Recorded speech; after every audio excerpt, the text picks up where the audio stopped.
আসসালামু আলাইকুম ওরহমতুল্লাহি বরকাতু।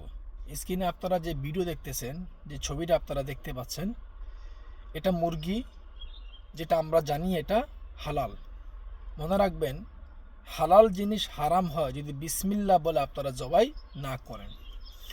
দুঃখের বিষয় হচ্ছে, আমরা যারা ইউরোপে থাকি, অনেক বাঙালি ভাইরা সুপার মার্কেট থেকে এই মুরগিগুলো কিনে খায়। এগুলো সম্পূর্ণ হারাম, তারা বিসমিল্লাহ বলে জবাই করে না।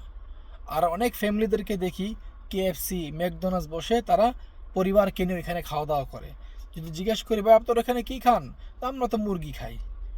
আপনারা আন্তাজে ফতুয়া মারেন কোথার থেকে যে ম্যাকডোনাল্ডসের মুরগি হালাল, কেএফসির মুরগি হালাল? কে বলছে আপনাদেরকে হালাল? নিজেরাও হারাম খাচ্ছেন, সন্তানদের পেটের মধ্যে হারাম ঢোকাচ্ছেন আপনারা, আর ফতুয়া মারেন এগুলো হালাল।